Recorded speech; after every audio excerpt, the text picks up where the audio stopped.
Sesaat lagi Anda akan menyaksikan Apa Kabar Indonesia Malam, didukung oleh Prenagen. Wadimor, tentu sarung kita.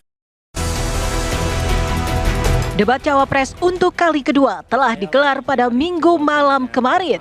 Berbagai pernyataan serta aksi ketika Cawapres menjadi pembicaraan dari calon pemilih. Tak terkecuali aksi gimmick yang dilakukan Gibran Raka Buming Raka hingga jawaban Caimin serta Profesor Mahfud MD. Seperti apa fakta dari pernyataan ketiga Cawapres ini? Tragis akibat tembok sebuah stasiun pengisian bahan bakar umum yang terletak di Jalan Profesor Dr. Supomo, Kelurahan Tebet Barat, Kecamatan Tebet, Jakarta Selatan, tiba-tiba roboh.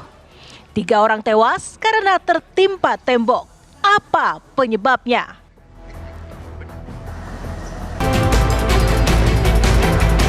Serangan udara Israel tak hanya menyasar warga Palestina di Gaza. Mereka juga menargetkan perahu-perahu warga yang sedang mencari ikan di perairan. Saksikan ulasan selengkapnya hanya di Apa Kabar Indonesia Malam.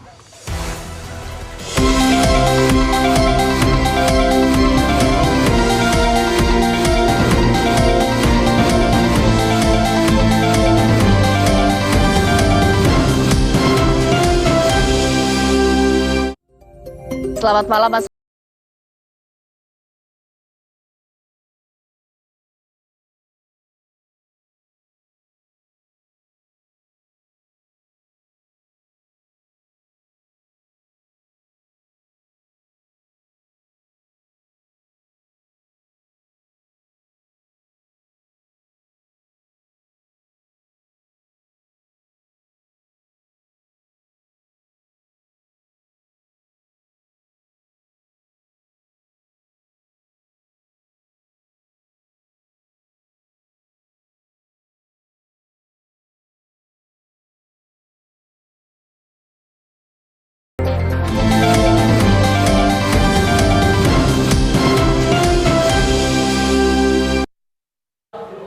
Pemirsa, di hari kedua kampanye akbar calon Presiden Anies Baswedan menyapa ribuan para pendukungnya di Bekasi, Jawa Barat. Dalam kampanyenya, Anies menyampaikan sejumlah program unggulan paslon nomor urut 1.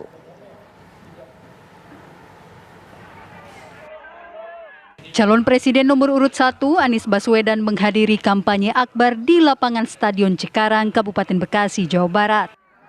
Anies disambut meriah ribuan pendukungnya.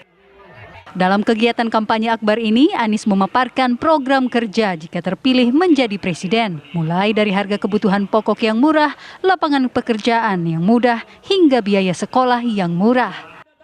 Turut hadir dalam kegiatan kampanye akbar ini Presiden PKS Ahmad Syaiqo, Ketua DPW Nasdem Jabar Saan Mustopa, Ketua DPW PKS Haru Suhandaru, dan sejumlah petinggi DPW PKB. Anies berharap wilayah Kabupaten dan Kota Bekasi dapat menjadi lumbung suara pasangan Anies Muhaimin dan menargetkan meraih 80% suara amin pada pemilu mendatang. Dari Bekasi, Jawa Barat, Suryo Daryono, TV One mengabarkan. Pemirsa, setelah bertemu dengan Sultan Hamengkubuwono ke-10 di Yogyakarta, calon Presiden nomor urut 2 Prabowo Subianto menghadiri kegiatan bertajuk Curcol Pedagang di Sumarekon, Bekasi, Jawa Barat. Pasangan calon presiden dan calon wakil presiden nomor urut 2 Prabowo Subianto dan Gibran Raka Buming Raka menemui Gubernur DIY Sri Sultan Hamengkubuwono ke-10 di Kompleks Kantor Gubernur Kepatihan Yogyakarta Senin siang. Prabowo mengungkapkan pertemuan dengan Sri Sultan merupakan silaturahmi untuk meminta izin berkampanye di daerah Yogyakarta. Kemudian Prabowo Subianto melanjutkan kunjungan ke Bekasi, Jawa Barat bertemu dengan pelaku usaha mikro kecil menengah, para pedagang bakso dan pedagang mie. Terlihat sejumlah pendukung dan pedagang bakso dan mie yang hadir antusias menyambut kedatangan Prabowo Subianto. Sejumlah gerobak bakso dan komunitas tukang bakso Bekasi menyampaikan harapannya kepada Capres Prabowo Subianto. Di tengah orasinya, Prabowo mengajak masyarakat untuk datang ke tempat pemungutan suara pada tanggal 14 Februari mendatang untuk mencoblos sesuai hati nurani masing-masing. Tim TV One mengabarkan. Sementara itu, calon presiden Ganjar Pranowo hadir dalam undangan makan bersama sekaligus melakukan diskusi dengan jajaran Persekutuan Gereja Indonesia di Jakarta. Ganjar langsung bertolak ke Kabupaten Lampung Selatan usai untuk menggelar kampanye akbar.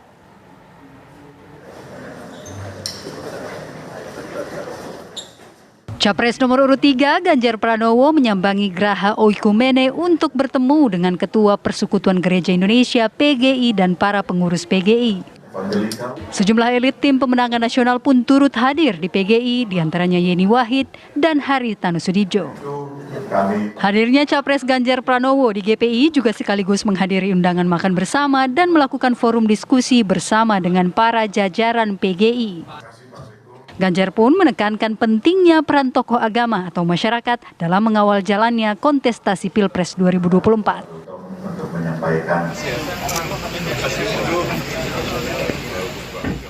Usai dari PGI, Ganjar langsung bertolak ke Kabupaten Lampung Selatan, Lampung untuk menggelar kampanye akbar. Sebelum melakukan kampanye akbar, Ganjar terlebih dahulu menghadiri istighosah di pondok pesantren bersama para kiai dan santri. Ganjar Pranowo akan melakukan kampanye akbar di lapangan Expo Kalianda untuk menyapa dan berorasi di depan ribuan pendukung, simpatisan, dan masyarakat di Lampung. Ganjar disebut akan memberikan pesan politik arah Indonesia ke depan. Ganjar Pranowo meyakini akan meraih suara pada Pilpres di Lampung lebih dari 62%. Dari Lampung Selatan, Lampung Pujiansyah Eman, TV One mengabarkan.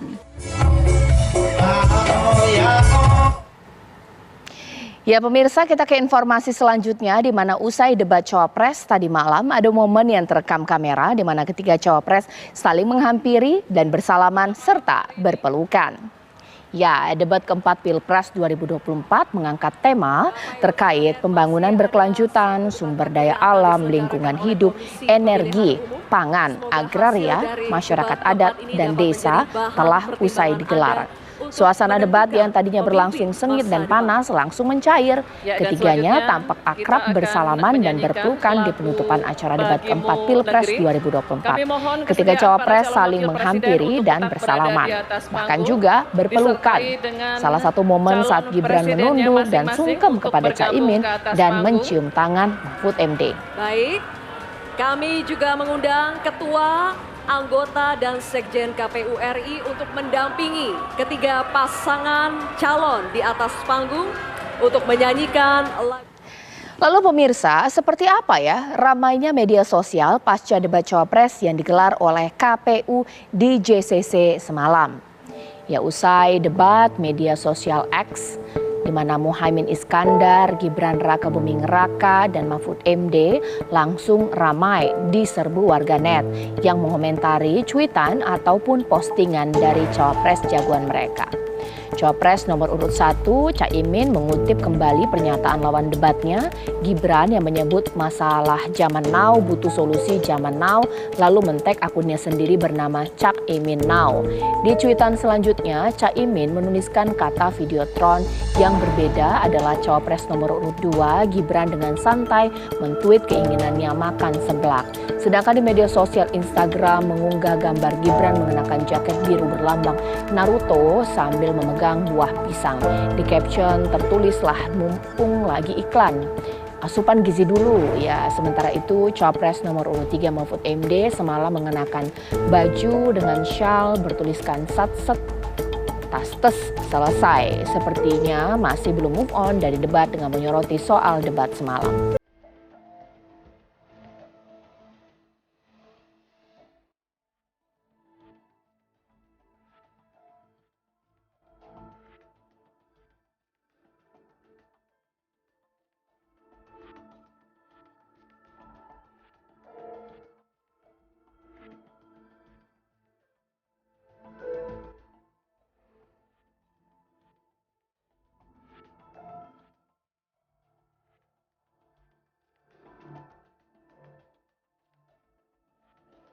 Pemirsa, panggung debat Capres dan Cawapres merupakan panggung gagasan dan ide yang ditunggu-tunggu oleh masyarakat. Namun, dalam mencuri perhatian hati pemilih ini tidak hanya ide dan gagasan saja, tapi gimmick di panggung debat pun jadi strategi cawapres.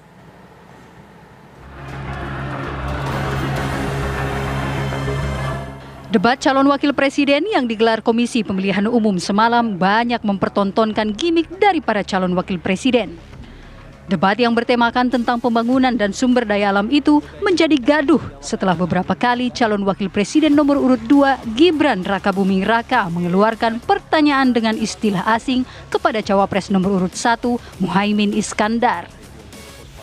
Gibran bertanya soal lithium ferrophosphate atau LFP, yaitu satu logam yang banyak digunakan dalam baterai isi ulang.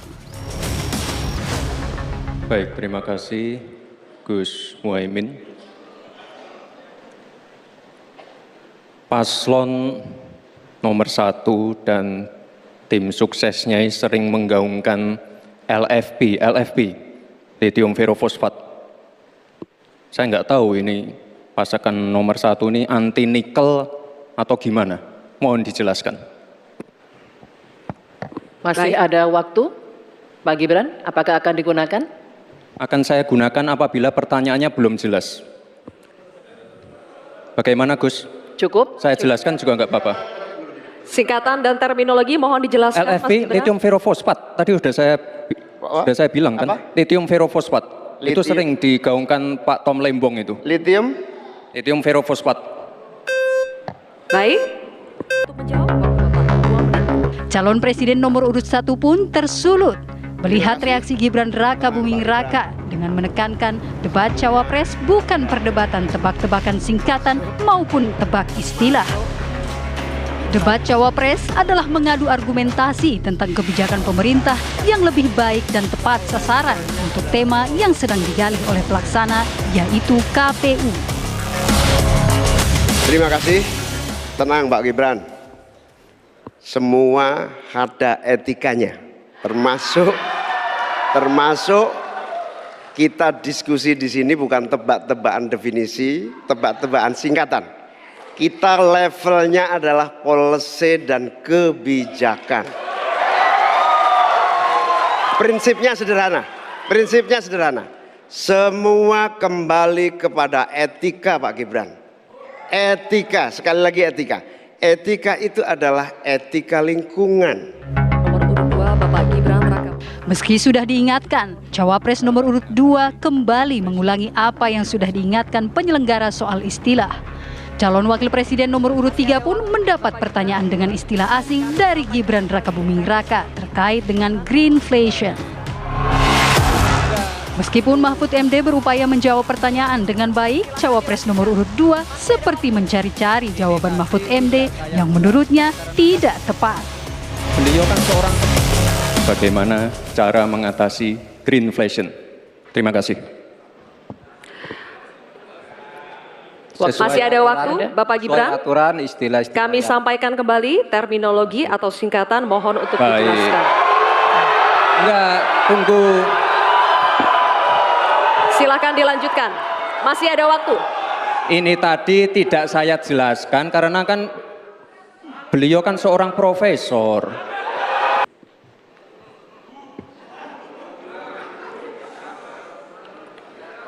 Saya lagi nyari jawabannya Prof. Mahfud. Saya nyari-nyari di mana ini jawabannya. Kok nggak ketemu jawabannya. Saya tanya masalah inflasi hijau kok malah menjelaskan ekonomi hijau. Seakan sedang dipermainkan, Mahfud MD pun membalas Gibran dan menolak pertanyaan karena menurutnya pertanyaan tersebut dianggap recehan. Saya juga ingin mencari tuh jawabannya ngawur juga tuh. Gila ini. Ngarang-ngarang ndak karuan mengkaitkan dengan sesuatu yang tidak ada, gitu ya. Begini loh, kalau akademis itu gampangnya kalau bertanya yang kayak gitu-gitu tuh recehan, gitu. Recehan. Oleh sebab itu tidak layak dijawab menurut saya. Dan oleh sebab itu saya kembalikan saja ke moderator. Ini tidak layak dijawab pertanyaan kayak gini. Tidak ada ini jawabannya. Terima kasih. Panggung debat Cawapres semalam seakan menampilkan perang gimmick. Pakar energi dari Universitas Gadjah Mada menilai pertanyaan Gibran bagaikan mahasiswa yang sedang bertanya kepada seorang profesor. Ini kan debat high level ya. Tapi saya mohon maaf ya, karena saya itu dosen Mas. Ya itu sepertinya nanya dosen ke mahasiswa ke dosen. Pak, greenflation apa sih artinya atau definisinya? Tapi kan bukan suatu kebijakan. Bahwa memang greenflation berdampak terhadap percepatan energi terbarukan karena ada cost yang meningkat. Seperti terjadi di negara-negara yang sudah berjalan gitu. Itu apa kebijakan ke depan supaya kita tetap bisa mengakselerasi percepatan EBT. Tidak hanya itu, gerak-gerik calon wakil presiden pun diamati pakar komunikasi Universitas Indonesia Ibnu Hamad. Masing-masing cawapres memiliki keunggulan masing-masing, namun Gibranlah yang memiliki ranking gimmick nomor 1 dalam debat cawapres semalam.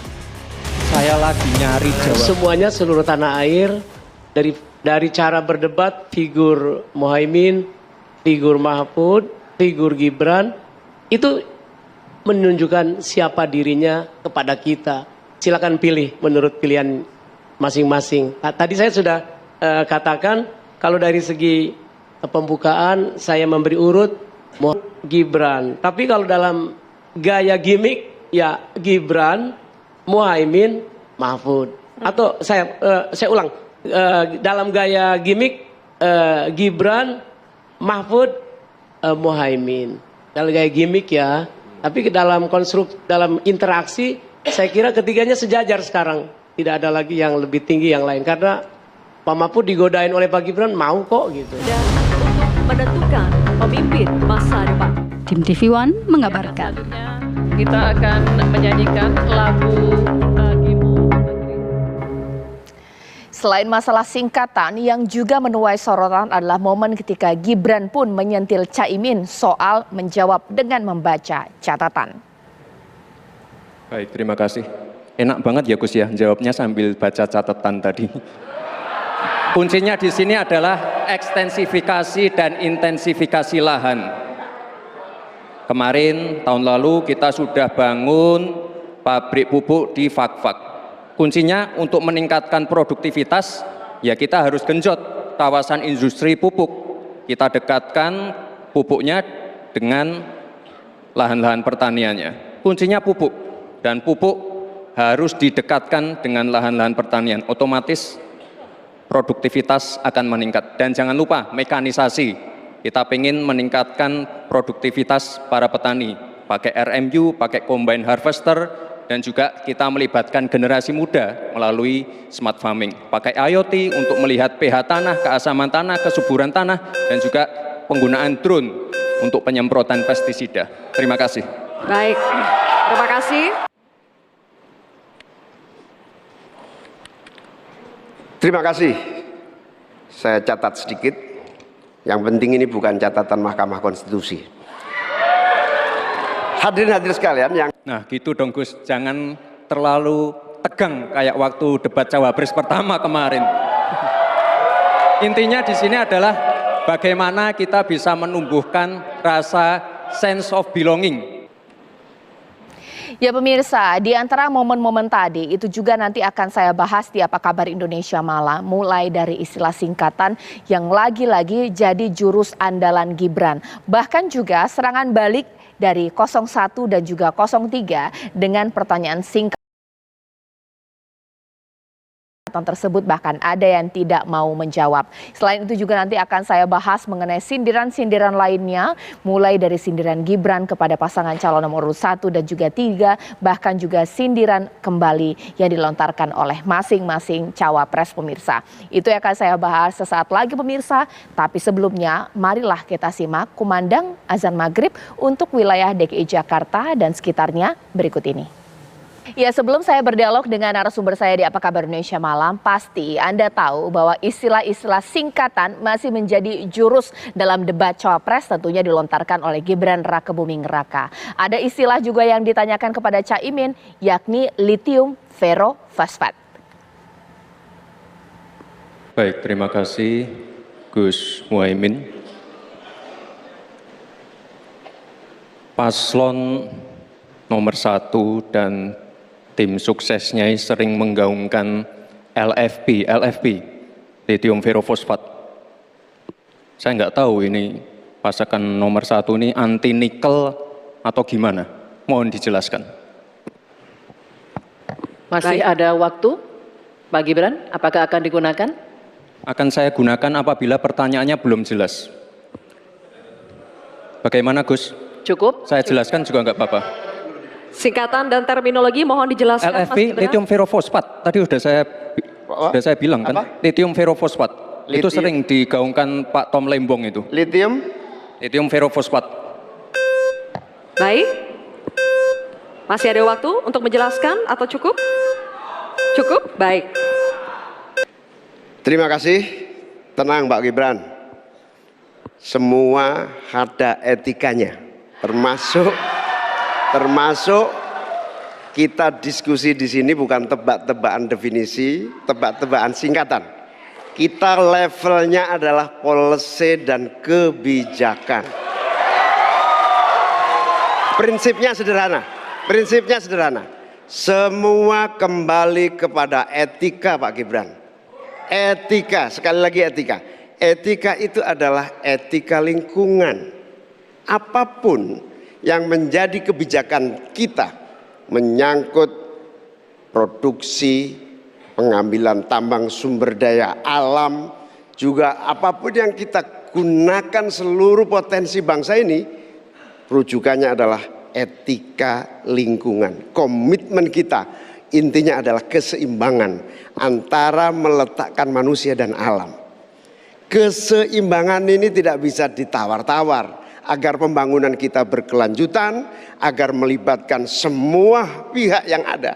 Tidak ada satupun yang tertinggal. Sehingga produksi yang kita munculkan pun dari tambang, dari litium, dari apapun. Itu tidak sembrono dan tidak sewenang-wenang.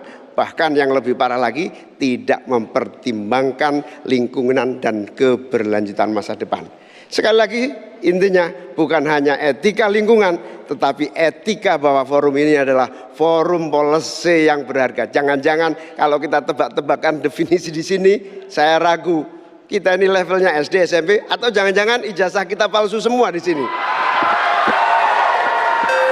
Ini yang mengagetkan. Jadi kalau tebak-tebakan, ya bukan di sini levelnya. Di sini adalah kebijakan kita untuk memimpin negara. Ini agak aneh ya, yang sering ngomongin LFP itu tim sesnya, tapi cawapresnya nggak paham LFP itu apa. Kan aneh. Sering bicara LFP, lithium ferrofosfat, Tesla nggak pakai nikel. Ini kan kebohongan publik, mohon maaf. Tesla itu pakai nikel Pak. Dan kita sekarang, Indonesia itu adalah negara yang punya cadangan nikel terbesar sedunia. Ini kekuatan kita, ini bargaining kita. Jangan malah membahas LFP. Itu sama saja mempromosikan produknya China, Pak. Saya nggak tahu ya, Pak Tom Lembong dan tim sesnya sering nggak diskusi dengan cawapresnya. Masa cawapresnya nggak paham? Aneh loh. Saya jelaskan sekali lagi, lithium ferrofosfat itu adalah alternatif dari nikel. Intinya ada negara yang nggak mau pakai nikel. Nah, itu loh Gus yang saya maksud. Apakah Gus Muhaimin? Itu masih satu singkatan yang dilontarkan oleh Gibran Rakabuming Raka kepada Cawapres nomor urut 1 pemirsa. Bahkan juga ada singkatan Green Inflation kepada Capres nomor urut 3. Itulah kira-kira salah satu yang saya akan bahas di Apa Kabar Indonesia malam hari ini. Dan juga jurus-jurus lainnya. Tidak berfokus hanya Gibran saja pemirsa. Tapi juga jurus yang dilontarkan oleh paslon 1 dan juga 3 pastinya. Itu dia di Apa Kabar Indonesia malam, dan narasumber saya sudah hadir di studio TV One. Pengamat politik kita Mas Nyarwi. Selamat malam, assalamualaikum. Malam, waalaikumsalam. Ya. Mewakili dari nomor urut 01 di sini sudah ada Mas Indra Karismiaji. Selamat malam, assalamualaikum Mas Indra Karismiaji. Waalaikumsalam warahmatullahi wabarakatuh. Ya, Mbak Putri Komarudin ini mewakili, kalau dari bajunya saya udah jelas ya, nomor urut 2. Selamat malam, assalamualaikum. Mbak Caca dan bapak-bapak. Ya, ini dari mewakili paslon nomor urut 3 di sini saya sudah tersambung juga ya dengan Mas Imam Priyono. Selamat malam, assalamualaikum Mas Imam. Waalaikumsalam warahmatullahi wabarakatuh, Mbak Caca, teman-teman dari 0103, Mas Nyarwi, ya kabarnya Mas? Baik, ini sebelum saya ke nomor urut 3 dan nomor urut 1 di sini, saya tanya lagi Mbak Putri. Wah, di luar prediksi BMKG nih ibaratnya, kita pikir nggak pakai istilah lagi. Masih pakai meskipun dijelaskan singkatannya. Tapi masih kata-kata sulit ini. Ini bagaimana ini? Nggak move on dengan jurus ini atau seperti apa? Ya, sebenarnya apa yang disampaikan Mas Gibran kemarin soal lithium ferrofosfate itu kan sesuatu yang sedang menjadi pembahasan dunia juga, di mana yang beliau sampaikan, kita sebagai pemilik cadangan nikel terbesar di dunia mempunyai potensi yang sangat besar untuk hilirisasi menjadi baterai untuk mobil listrik, tapi malah ada narasi-narasi seakan bahwa cadangan nikel kita ini tidak akan bermanfaat karena sudah ada saingannya, yaitu LFP yang semalam beliau sampaikan menjadikan pertanyaan kepada Caimin. Jadi kan sebenarnya pada saat beliau menyebutkan soal LFP ini, beliau ingin mempertanyakan gitu, apakah komitmennya Caimin soal hilirisasi nikel dan berbagai SDA sumber daya alam yang kita punya itu sama dengan komitmennya di pemerintahan Pak Jokowi atau tidak? Karena kan sayang kita punya sumber daya alam yang begitu melimpah, tapi kok tidak mau dikembangkan di negara sendiri gitu. Padahal kita udah lihat bagaimana peningkatan penerimaan negara dari hilirisasi nikel dan juga berbagai sumber daya mineral yang telah kita punya sekarang itu bisa dipakai untuk berbagai bantalan sosial, program pembangunan infrastruktur gitu. Jadi itulah kenapa beliau mengangkat isu soal LFP ini. Jadi hanya melakukan pengecekan sebenarnya. Ini kira-kira komitmen hilirisasi ini akan dijalankan juga tidak sama paslon 01 gitu. Kalau untuk green inflation, kenapa juga kemudian itu ditanyakan? Ibaratnya ini kan kata-kata yang sedikit awam ya. Ditanyakan di debat, itu bukannya sudah dikritik sebelumnya, ini bagaimana? Ya, dan beliau kan juga sudah menyampaikan sebenarnya greenflation itu apa terminologinya, artinya apa. Greenflation ini kan sekarang sedang banyak terjadi karena ada kenaikan harga bahan yang dikarenakan oleh transisi menuju energi hijau.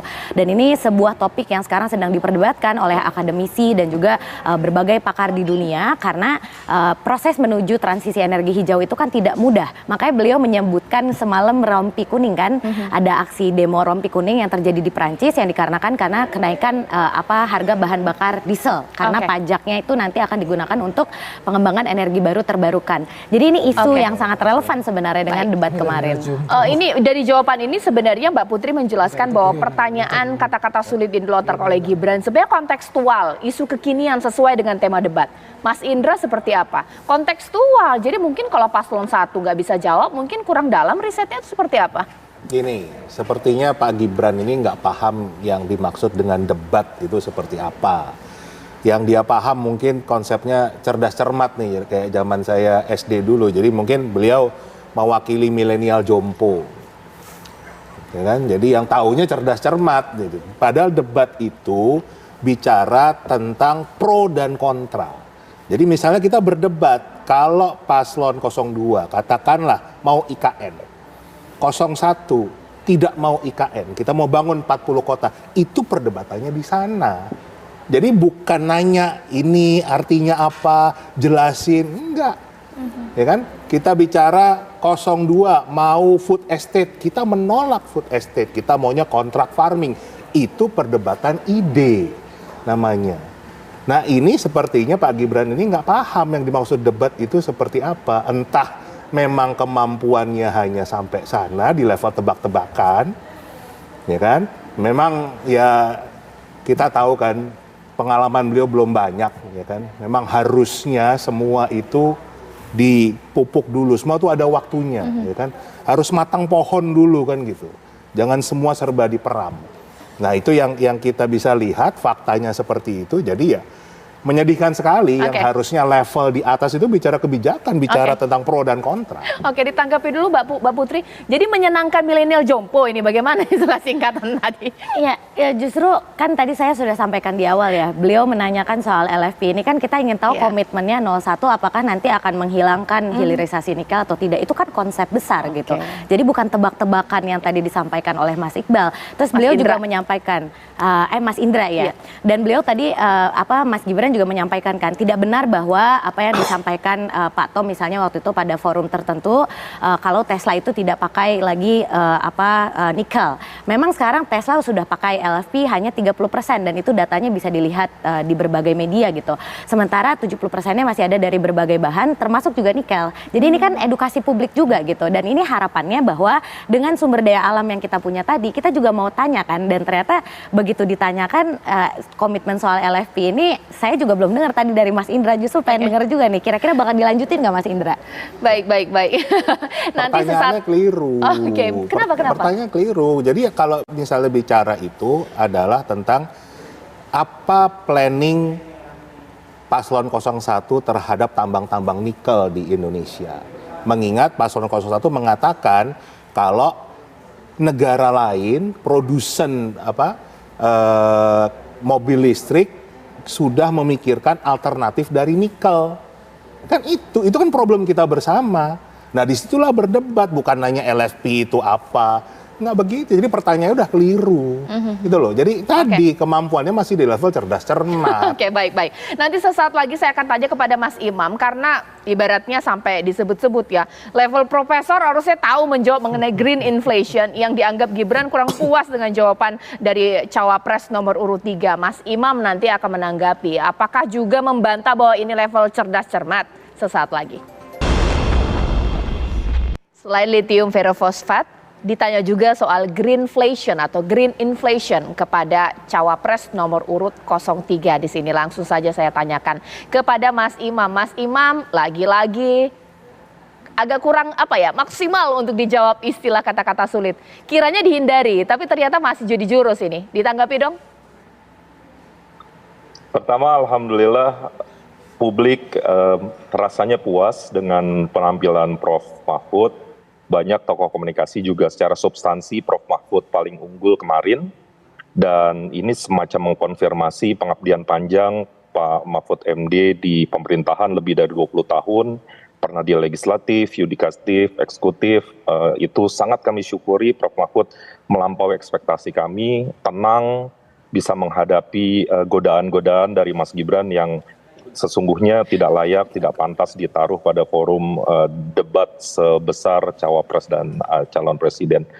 Dan kalau soal istilah-istilah itu, meskipun dianggap Mas Gibran tidak menjawab sampai mengeluarkan semacam gestur yang terasa tidak menghormati lawan debat, apalagi yang dilawan itu kan seorang profesor, orang yang lebih tua gitu ya, tetapi gestur Mas Gibran dirasa oleh banyak orang merendahkan gitu ya. Tapi apapun gesturnya Prof. Mahfud dengan sabar, dengan tenang, dengan mapan justru menerangkan sesuai dengan yang ditanyakan Mas Gibran. Kalau teman-teman nggak percaya atau saya seneng kemarin yang nonton debat banyak teman-teman zilenial dan millennials ya, gampang kok googling aja apa itu green inflation. Kemudian disatukan atau dicek apa omongan Pak Mahfud. Itu literally apa yang dijawab Mas Gibran, itu dijawab Pak Mahfud 100%, bahkan melampaui. Tapi mungkin Mas Gibrannya sepertinya yang belum paham konteksnya, akhirnya justru bukannya menghargai jawaban lawan dan memberikan argumentasi yang lebih baik, justru cenderung memberikan call gitu ya, atau gestur tubuh yang rasanya tidak pantas. Dan banyak gitu ya yang bilang adab itu di atas ilmu, dan tampaknya Mas Gibran masih butuh banyak sekali waktu untuk memantaskan diri pada posisi yang sekarang. Jadi kami prihatin sekali orang dengan sebuah privilege yang luar biasa begitu ya, menjadi wali kota baru 2 tahun, kemudian pada proses pemilihannya hampir bertanding dengan kota kosong, kemudian sekarang dapat privilege dari MK, kemudian sekarang diberikan kesempatan untuk ide-idenya didengar oleh masyarakat, tapi yang diberikan malah kualitasnya baru segitu gitu. Padahal saya yakin anak bangsa di Indonesia banyak sekali yang kapasitasnya melampaui itu rasanya. Ya, Mbak Putri ditanggapi dong, selain singkatan dianggap kurang respek kalau menghormati nih, karena ada gestur-gestur yang dianggap Mas Imam ini nggak layak lah, ini seperti apa? Ya. Kalau kita lihat justru Mas Gibran lah yang pertama kali Apa tadi? Ya, masyarakat dikatakan juga beranggapan seperti itu. Bagaimana Mbak Putri? Kalau kita lihat semalam habis selesai debat kan Mas Gibran langsung menyalami satu-satu, beliau cium tangan bahkan kan, dan itu menunjukkan bahwa apapun yang terjadi di forum debat buat beliau itu sudah selesai dan tidak dipersonalisasi gitu kan. Jadi itu ada baiknya juga kita-kita yang menonton, kita ini pemirsa, juga fokus pada isi konten dari debat itu semalam, yaitu terkait dengan isu-isu yang sangat penting untuk keberlanjutan Indonesia. Dan semalam kalau kita lihat Mas Gibran ini kan juga menunjukkan perhatian yang bahkan tidak pernah kita lihat sebelumnya, nawarin donat ke istrinya Mas Anies misalnya gitu. Terus udah gitu ada anggota KPU yang tidak sengaja terjatuh, beliau sampai lari buat memegangi tangannya gitu. Ini kan hal-hal yang sebenarnya juga perlu kita apresiasi, adab di atas segalanya, ya itu menurut saya salah satu hal yang juga bisa dilihat gitu dari Mas Gibran semalam. Ya. Mas Nyarwi komentarin dok, sebenarnya istilah singkatan masih digunakan, tapi dijabarkan singkatannya, jadi tidak kemudian asal singkatan saja. Ini masih tetap dipilih menjadi jurus, berarti jitu dong dari paslon 2 seperti apa? Ya, saya lihat kalau khusus paslon 2 ini timnya juga cukup serius ya merancang strategi ya.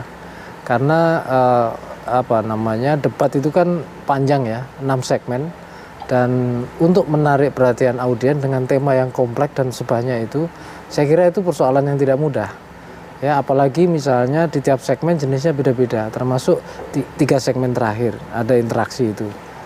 Sorry. Nah, ini yang saya lihat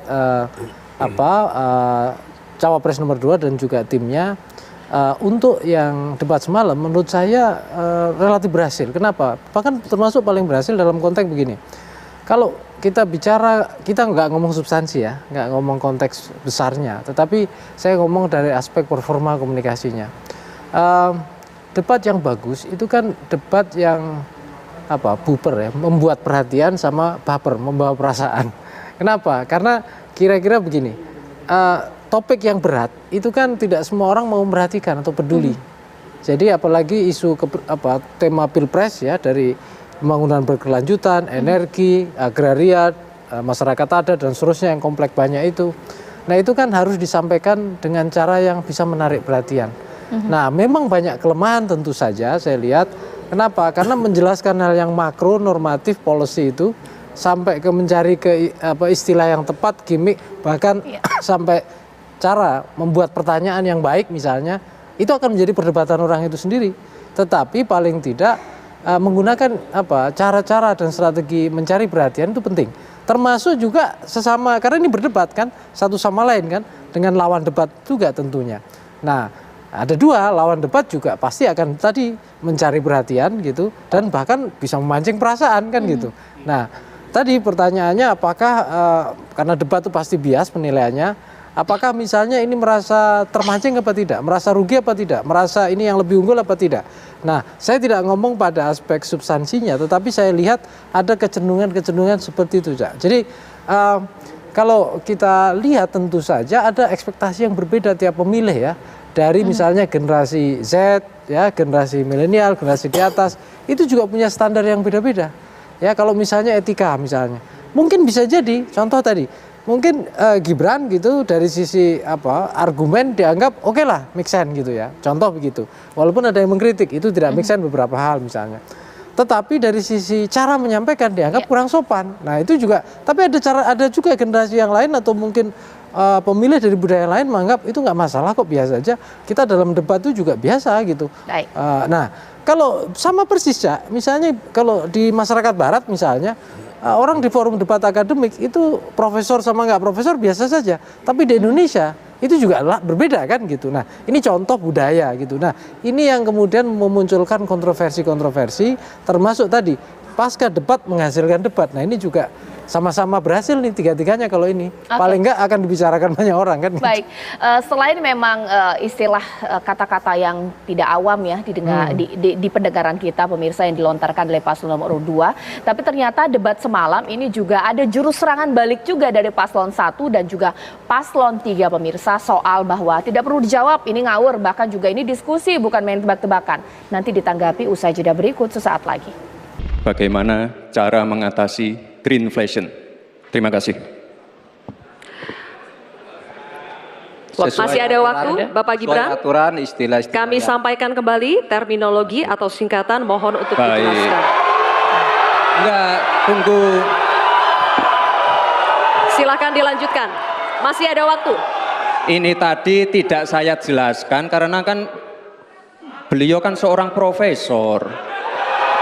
Sesuai dengan Oke,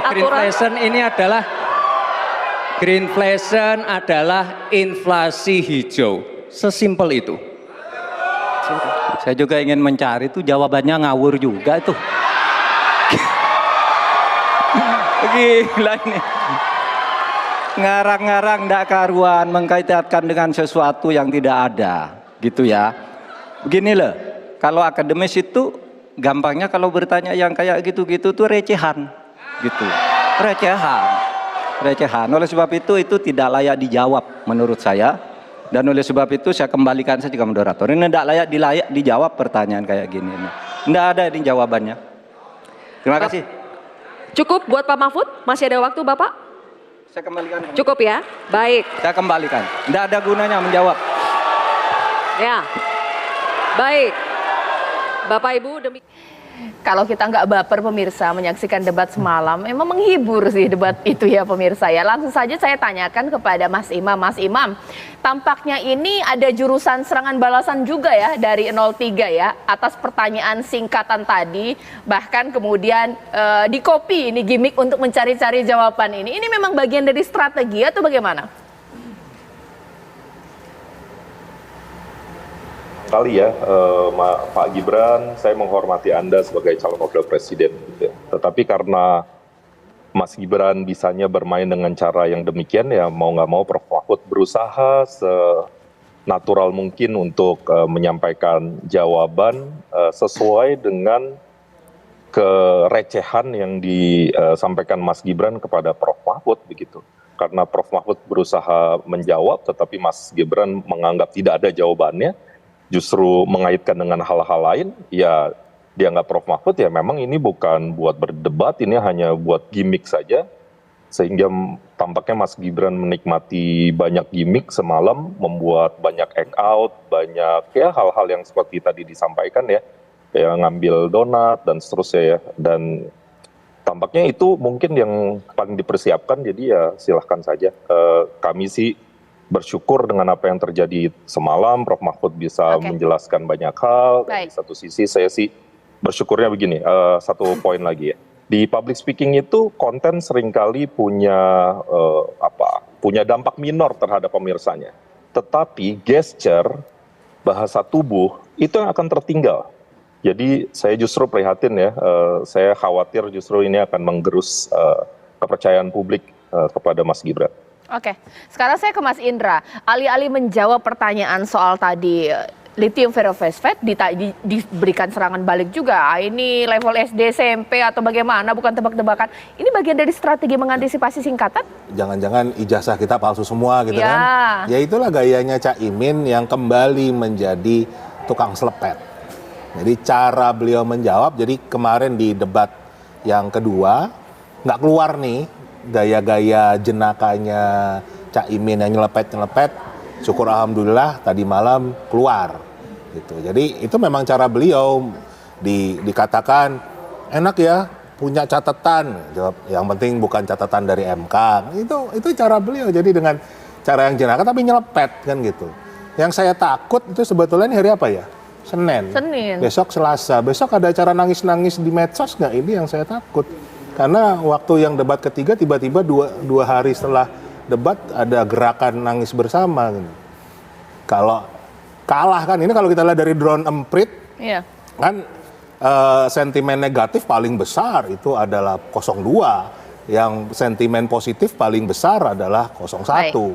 Jadi secara itu kita bisa lihat memang kemenangan ada di 01. Kita karena kembali lagi Cak Imin menjadi orang yang tukang nyelepet dan ini menarik ya. Kami itu pendukung 01.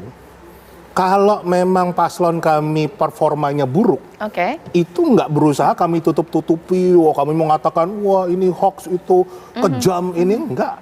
Justru malah kami bully sendiri. Kemarin itu Cak Imin itu sampai kita wanti-wanti, ayo Cak Imin harus belajar ya.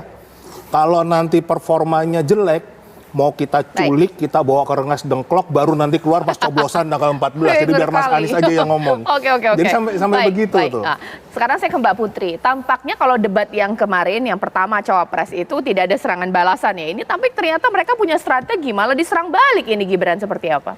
Ya, namanya strategi debat itu kan masing-masing paslon pasti punya ya. Bahkan kalau kita mau fair-fairan, Caimin kan juga kemarin nanyain soal bioregional. Yang saya yakin dari sekian banyak pemirsa yang nonton semalam, berapa persen sih yang tahu bioregional itu apa? Tapi kan Mas Gibran di situ dengan siap menjawab. Loh, itu kan sah-sah saja strategi yang dilakukan oleh Caimin. Betul. Jadi kalau mau dibilang cerdas cermat juga semalam juga ada esensi cerdas cermatnya gitu dari strateginya Caimin.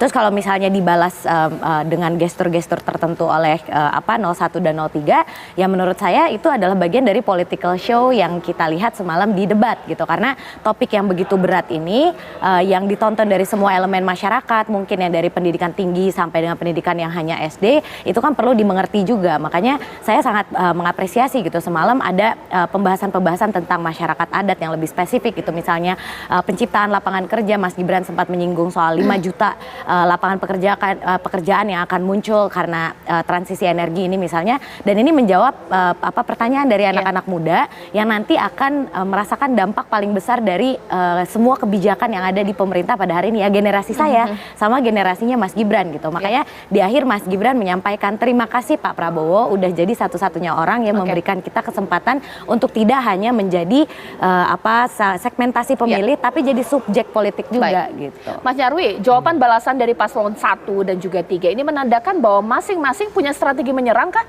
di debat cawapres semalam? Ya begini Caca, dalam debat itu kan selalu formulanya itu ya, masing-masing peserta debat itu kan memungkinkan untuk melakukan 3 hal. Yang pertama attacking, menyerang ya, dengan berbagai cara, dengan data, dengan argumen, ya bahkan dengan termasuk meragukan karakter atau personality, itu masih memungkinkan ya, walaupun itu ada beberapa menganggap itu tidak etis misalnya begitu. Nah yang kedua itu claiming. Jadi makanya beberapa kan kalau kita lihat contoh Pak Mahfud itu kan menceritakan ketika saya, nah itu kan claiming, ya pengalaman. Ya, kemarin kita lihat debat capres gitu, Pak Anies juga sering kan mengatakan ketika memimpin seperti itu tuh claiming, ya apa prestasinya dan seterusnya. Nah yang ketiga ini defending. Nah seringkali yang tidak siap ini yang defending ini. Kenapa?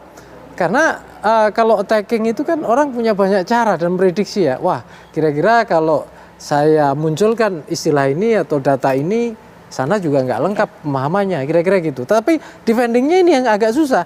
Makanya seringkali kan menariknya pada hal yang abstrak. Contoh misalnya tadi di awal kita putar ya, ketika misalnya Cawapres 02 menanyakan lithium ferrofosfat gitu, ditanya ke Caimin. Nah, Caimin saya kira itu bagian defending, kemudian menarik pada policy yang abstrak kan gitu, soal etika kan gitu dan seterusnya. Pak Mahfud saya kira juga punya strategi yang juga untuk defending. Nah hanya saja karena ini debat politik, ini bukan debat akademik ya. Kalau debat akademik enak kita rujukannya pada teori jurnal data analisis. Ini kan debat politik. Debat politik adalah membangun logika yang bisa meyakinkan pemilih, bukan hanya antar peserta debat. Debat politik juga untuk apa? Menarik perhatian dan mencari impresi. Makanya tadi kalau kita lihat misalnya bisa jadi kalau orang melihat misalnya performa dari Cawapres 02 itu dianggap menarik.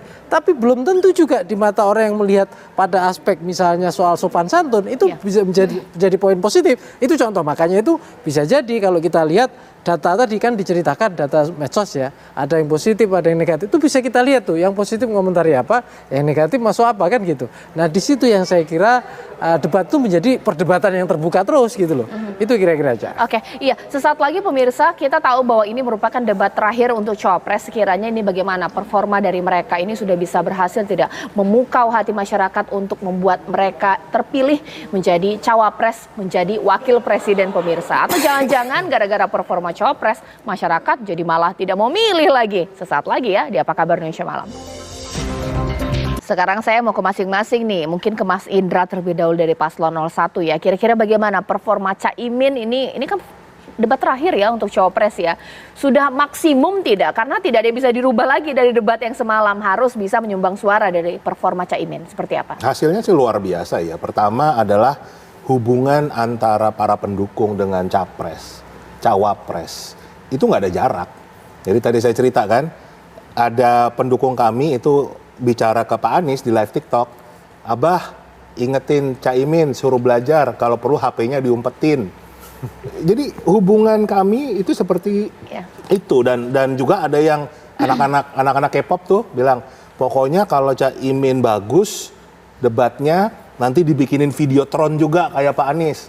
Nah begitu hasilnya bagus, itu yang pertama di-tweet sama Gus Imin adalah mana videotronnya. Jadi kita semua, wah baru kali ini ada cawapres yang justru minta ke pendukungnya, bukan pendukung yang nagih janji. Itu yang pertama ya. Jadi hubungan itu kita memang betul-betul egaliter. Kita membuat tidak ada jarak ya, bukan atasan bawahan. Yang kedua dari substansi luar biasa sekali, yang bahkan yang sangat berbeda dari capres lain. Beliau mengutip dari Al-Quran, beliau bahkan mengutip dari ensiklik Laudato Si yang dari Paus Fransiskus, itu untuk bagaimana membangun ekosistem lingkungan yang baik, ya kan.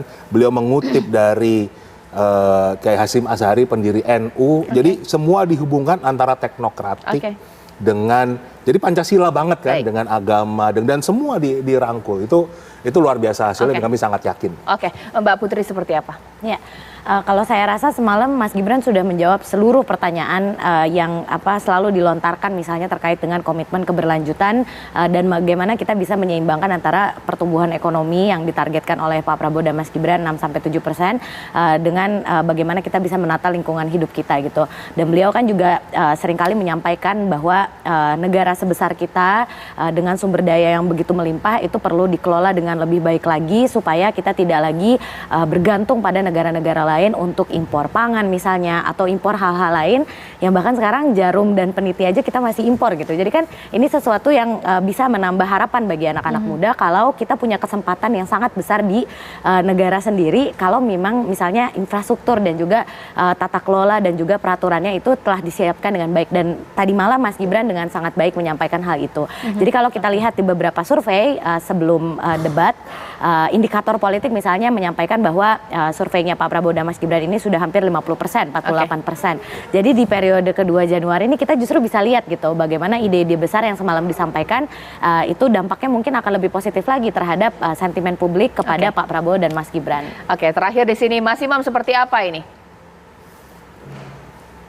Pertama, saya dan teman-teman TPN bersyukur rasanya Prof. Mahfud berhasil satu langkah, dua langkah lebih maju dari diskusi yang sifatnya normatif. Prof. Mahfud satu-satunya cawapres yang berani misalnya bicara soal oknum penegak hukum, oknum aparatur negara, oknum pejabat daerah yang membuat begitu besar potensi energi, begitu besar potensi pangan kita, tetapi kalau masih ada mafia, masih ada sindikasi, ya ujung-ujungnya kita impor lagi, masyarakat dirugikan, petani kesulitan, nelayan apalagi.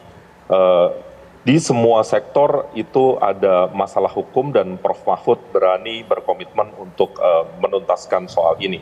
Dan ini jauh dari kata-kata normatif, dan rasanya bangsa kita tidak boleh punya opportunity loss.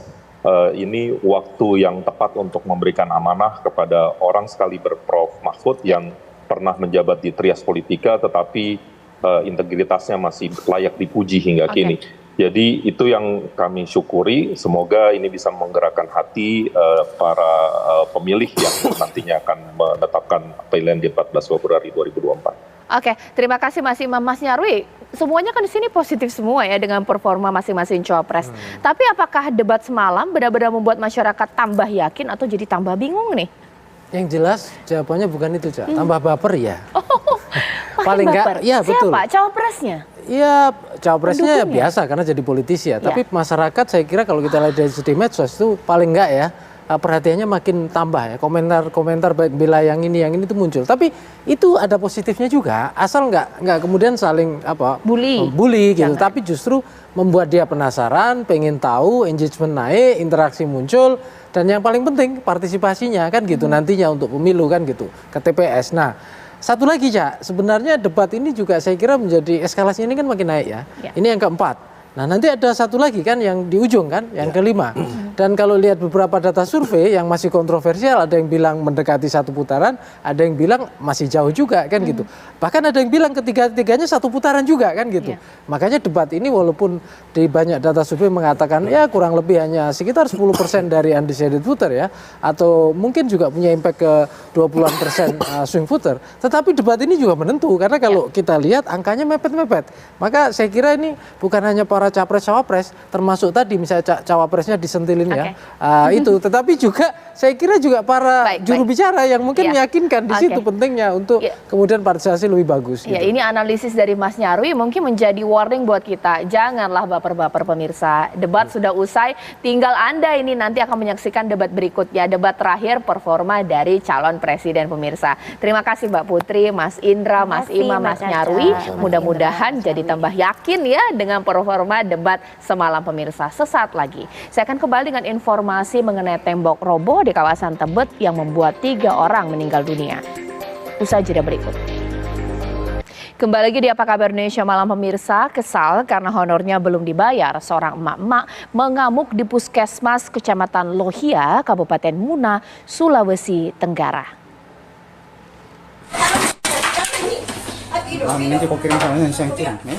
Beginilah detik-detik Wauma mengamuk di Puskesmas Lohia di Kecamatan Lohia, Kabupaten Muna, Sulawesi Tenggara.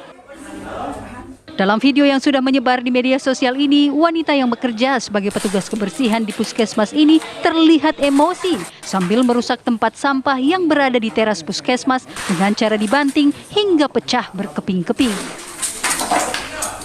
Wauma kesal karena honornya sebesar Rp1.500.000 belum dibayarkan selama 5 bulan. Ditambah lagi, perempuan parubaya ini mendengar informasi dari seseorang jika honornya belum akan dibayarkan karena puskesmas belum memiliki dana. Ini katanya, saya bilang, saya dengar sama dia, katanya habis uang, katanya habis di taman. Karena di taman itu katanya ongkosnya katanya 46 juta. Berapa juta? 66 juta. Tapi katanya sekarang ini katanya belum ada uang. Itu siapa yang jawab itu? Itu orang-orang belum ada uang katanya. Pasca viralnya video ini, pihak puskesmas sudah memberikan honor yang belum dibayarkan sebesar Rp1.500.000. Meski Wauma sendiri mengaku masih ada honor selama 6 bulan yang belum dibayarkan pihak puskesmas.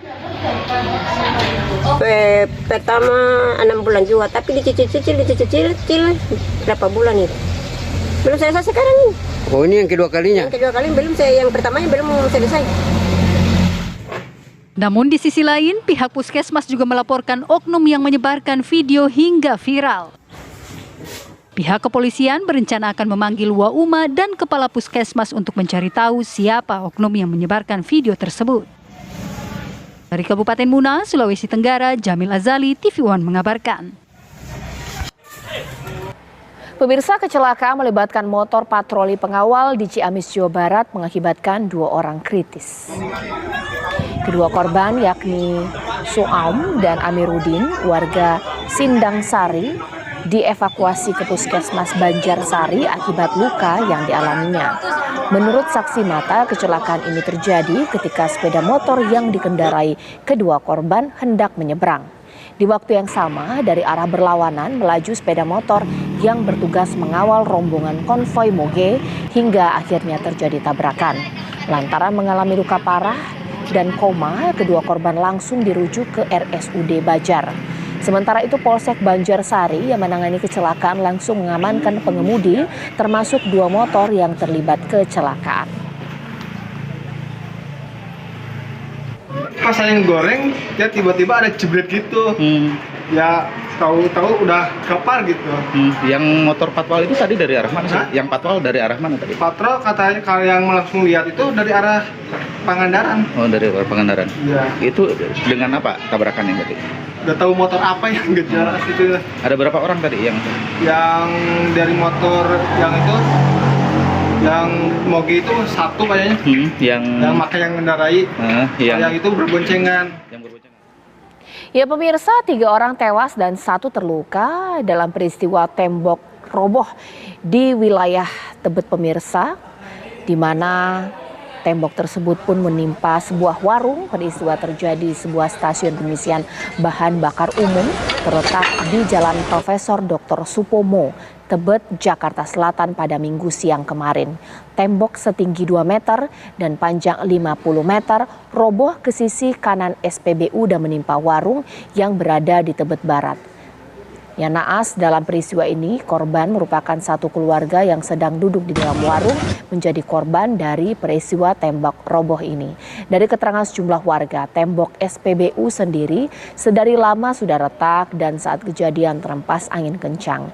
Ketiga korban yang tewas sudah dibawa ke Rumah Sakit Cipto Mangunkusumo untuk dilakukan otopsi. Sementara itu satu korban berusia 8 tahun masih menjalani perawatan di RSUD Tebet.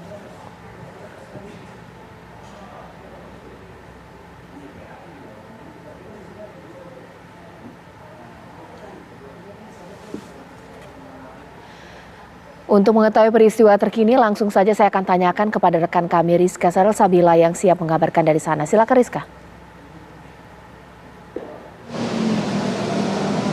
Iya Caca Anissa, 1 hari pasca terjadinya runtuh tembok di SPBU di Tebet, Jakarta Selatan, memang untuk kondisi terkini ini masih puing-puing masih ada di sebelah jalan di SPBU dan sudah terpasang beberapa garis polisi yang mengitari puing-puing dari runtuhan tembok tersebut yang menewaskan 3 orang keluarga dan juga melukai 1 orang anak yang juga masih keluarga dari korban tersebut. Dan untuk mengetahui bagaimana kronologi dan detail terjadinya peristiwa runtuhnya tembok di sebelah SPBU sudah bersama kami Bapak Titus selaku kerabat dan juga warga setempat.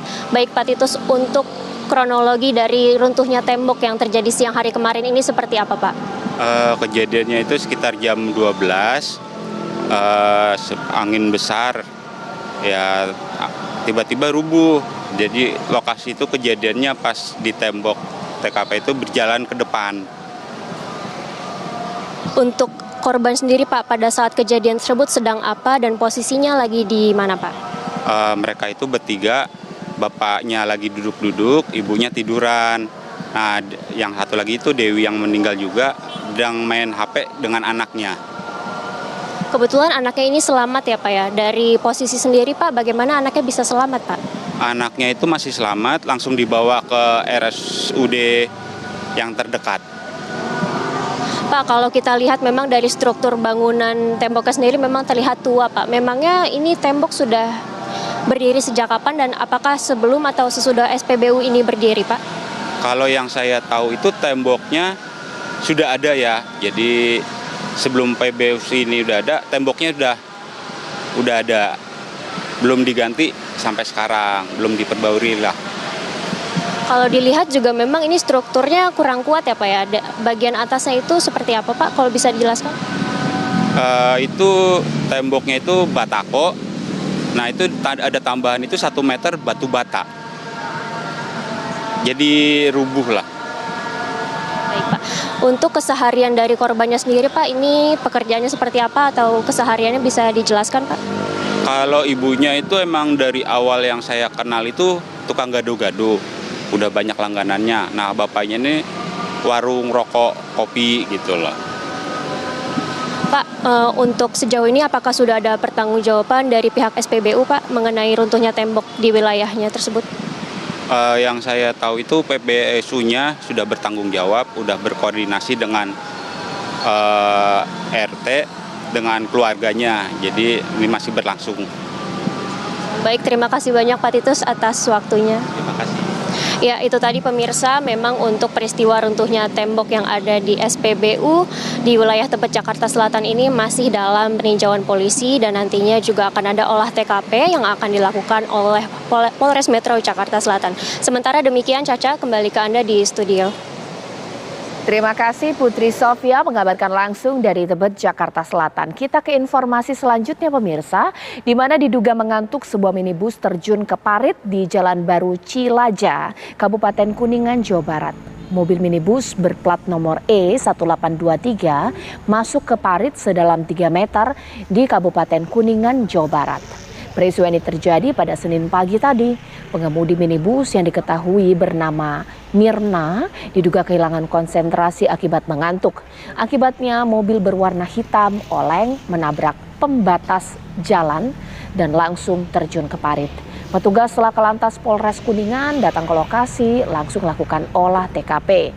Mirna mengalami luka patah di bagian tangan dan langsung dibawa ke rumah sakit KMC Kuningan guna penanganan lebih lanjut. Mobil terjun ke parit pun langsung dievakuasi dengan menggunakan derek.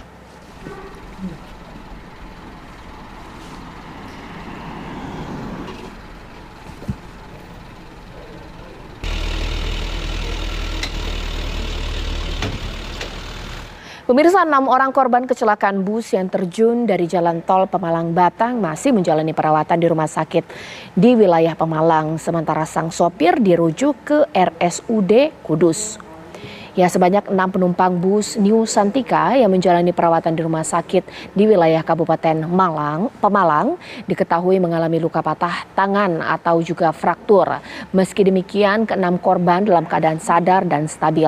Sebelumnya di rumah sakit tersebut merawat 7 penumpang, namun 1 korban merupakan pengemudi bus yaitu Edi dirujuk ke rumah sakit Kudus. Hal ini dikarenakan permintaan dari pihak keluarga agar lebih dekat dan memudahkan perawatan. Sementara itu, Tim Traffic Accident Analysis Polda Jawa Tengah menggelar olah tempat kejadian perkara kecelakaan bus di tol Pemalang Batang kilometer 320 jalur. Petugas lakukan analisis menggunakan laser scanning guna menggambarkan kondisi sejak sebelum hingga sesaat setelah kecelakaan. Dengan alat inilah petugas bisa mengetahui kecepatan terakhir kendaraan sebelum kecelakaan, pemirsa. Untuk total keseluruhannya sebenarnya kita ada 16, termasuk pasien anak-anak yang 15 bulan yang tidak, kebetulan hanya lebam di sini. Jadi yang meninggal itu ada 2, sisanya luka-luka. Dan saat ini ada berapa? Saat ini yang rawat inap itu hanya ada 7 karena 1 sebenarnya total 8, yang 1 dirujuk ke Kudus, yaitu supir Santikanya. Supir Santikanya dirujuk atas nama Edi Wiharso. Dirujuk di RSUD Kudus. Kenapa pasien luka fraktur atau ada yang fraktur, ada yang luka-luka. Dari 7 itu kategorinya luka berat apa gimana? Yang paling parah saat ini hanya fraktur aja sih. Mereka semua sadar kan? Semua sadar. Pemirsa, tabrakan maut antara 2 buah kendaraan bermotor yang terjadi di Jalan Trans Sulawesi mengakibatkan 2 orang tewas. Peristiwa tabrakan maut ini menyebabkan kedua sepeda motor terbakar dengan hebatnya. Tak ayal, kedua pengendara motor tak kapar tak bernyawa dengan kondisi mengenaskan. Sementara 1 korban lainnya dalam kondisi kritis. Warga sekitar yang mengetahui peristiwa ini pun panik dan berupaya memadamkan api dengan alat seadanya. Warga pun langsung evakuasi para korban ke rumah sakit terdekat untuk mendapatkan perawatan medis. Selama berlangsungnya proses pemadaman api dan evakuasi, lalu lintas di jalan tersebut mengalami kemacetan. 21.30, tepatnya Jalan Poros Masjid Mamuju di Desa Taan, Dusun Kampung Baru.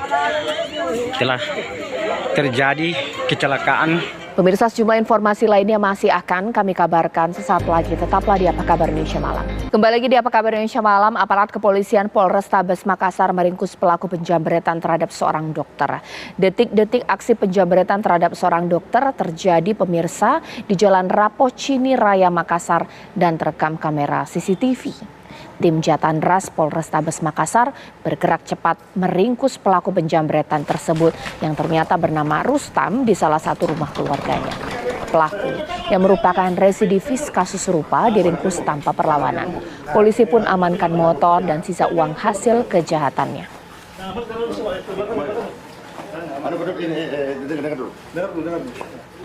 Mana kunci motormu? Ada, namanya baik. Sama-sama ke sini. Siapa? Woi, sama-sama kok. Hah? Saya bilang.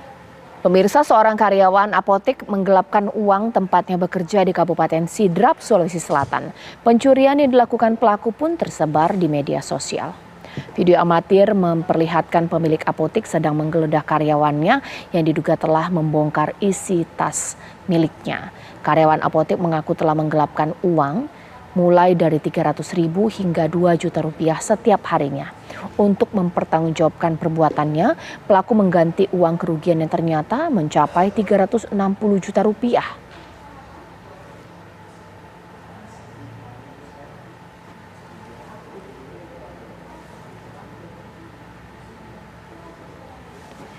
Ya, langsung saja saya tanyakan mengenai peristiwa ini dengan Kasat Reskrim Polres Sidrap AKP Muhalis. Selamat malam Pak Muhalis. Malam Mbak. Ya Pak Muhalis, ini uang kejahatan yang diambil oleh pelaku sampai 360 juta. Banyak sekali. Berarti pencurian ini selama berapa lama?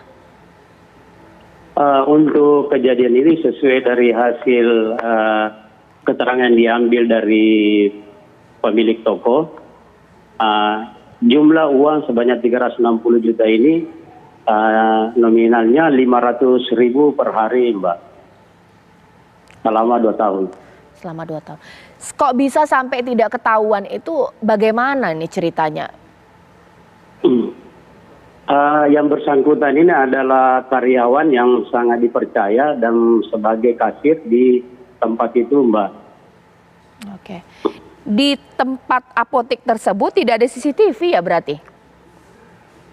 Selama ini karena yang bersangkutan adalah karyawan yang dipercaya, sehingga pihak dari pemilik toko ini mempercayakan pengelolaannya kepada yang bersangkutan, Mbak. Oke, dari keterangan pelaku Pak, apa motif pencurian dilakukan pelaku dan uang ratusan juta ini dibelikan barang apa saja? Sesuai keterangannya waktu diinterogasi, yang bersangkutan uang tersebut digunakan untuk membeli iPhone atau membeli kendaraan serta sebidang tanah, Mbak. Oke, dia melakukan perbuatan pencurian ini sendiri atau ada kaki tangannya? Karena dalam waktu 2 tahun ambilnya juga banyak, tidak ketahuan. Ini kan sungguh aneh juga ya, Pak Muhalis, seperti apa? Yang bersangkutan ini Mbak melakukan hal tersebut ini sendiri Mbak, tanpa ada bantuan orang lain. Ini berdasarkan pengakuan sendiri, sehingga berupaya untuk mengganti kerugian dari pihak pemilik toko Mbak. Oke, berarti pelaku ini sudah mengganti uang kerugian nominal yang dia curi gitu sebesar 360 juta begitu? Untuk saat ini Mbak, dari baik pihak keluarganya sendiri dan sudah melakukan pertemuan dengan pihak pemilik toko, yang bersangkutan bersedia dan sudah menuangkan dalam surat perjanjian Mbak untuk mengganti kerugiannya itu selama 1 tahun Mbak. Oke, kasus ini tapi proses hukumnya seperti apa? Lanjut atau tidak ini Pak? Untuk saat ini menjadi hambatan Mbak untuk kasus ini karena yang bersangkutan korban atau pemilik toko belum bersedia untuk membuat laporan Mbak. Mereka menempuh upaya perdamaian atau penyelesaian secara kekeluargaan. Baik, terima kasih AKP Muhalis, Kasat Reskrim Polres Sidrap. Jadi kita nanti tinggal menunggu pemirsa apakah ini akan berujung pada laporan ataukah mungkin restoratif justice atau mungkin mereka akan berdamai sebelum ini masuk ke ranah hukum. Terima kasih AKP Muhalis, Kasat Reskrim Polres Sidrap. Kita ke informasi selanjutnya pemirsa. Di mana 3 nelayan diselamatkan kapal tongkang yang sedang berlayar di perairan Ujung Genteng, Sukabumi, Jawa Barat. Ketiganya terombang-ambing sejak Minggu kemarin setelah kapalnya mengalami kebocoran dan juga tenggelam. Inilah saat-saat proses penyelamatan terhadap 3 nelayan yang terombang-ambing di Ujung Genteng, Sukabumi, Jawa Barat oleh kapal tongkang yang tengah melintas. Evakuasi terhadap 3 nelayan berlangsung dramatis. Diketahui nelayan tersebut merupakan nelayan asal Ujung Genteng yang mengalami kebocoran pada perahunya. 3 orang berhasil diselamatkan, namun 1 orang lainnya masih dalam pencarian tim SAR gabungan. Basarnas beserta dengan relawan dan instansi terkait pun masih melakukan pencarian di sekitar kejadian musibah di dekat pantai Ujung Genteng.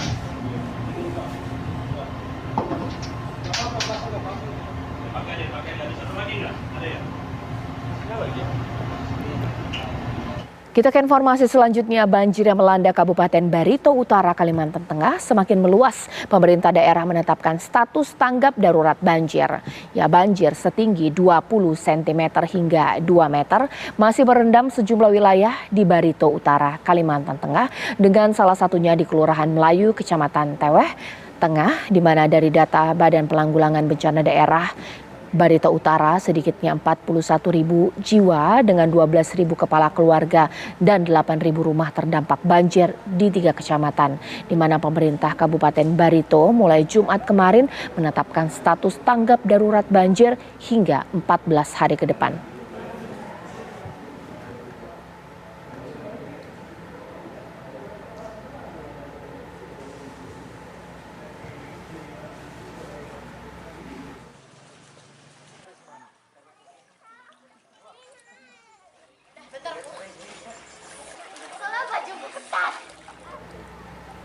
Ya pemirsa, kita ke informasi selanjutnya, di mana banjir luapan Sungai Musi serta tingginya curah hujan masih melanda 9 kecamatan di Musi Banyuasin, Sumatera Selatan.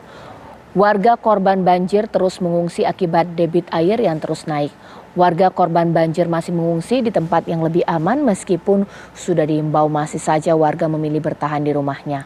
Dinas Sosial beserta Dinas Kesehatan setempat telah memberikan bantuan yang layak dan juga pelayanan kesehatan. Karena anak-anak korban banjir mulai terserang penyakit gatal-gatal, pemerintah juga menyiapkan dapur umum di setiap kecamatan, terutama di lokasi banjir terparah. Menurut BPBD Musi Banyuasin, banjir diperkirakan akan terus naik dan puncak banjir terjadi pada bulan Februari mendatang.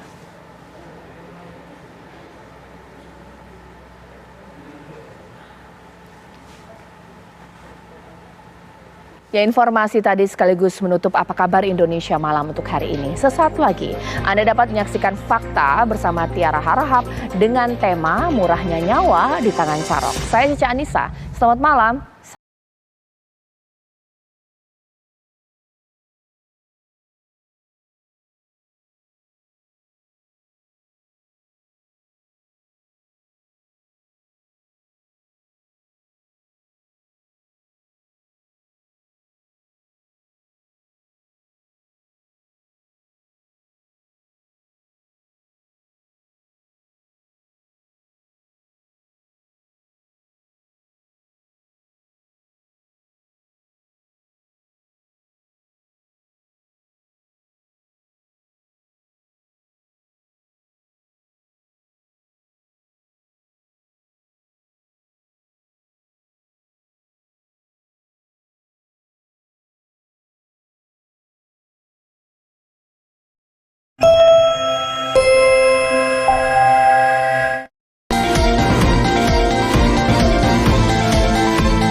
Baru saja menyaksikan Apa Kabar Indonesia Malam, didukung oleh Morinaga, Mori Grow.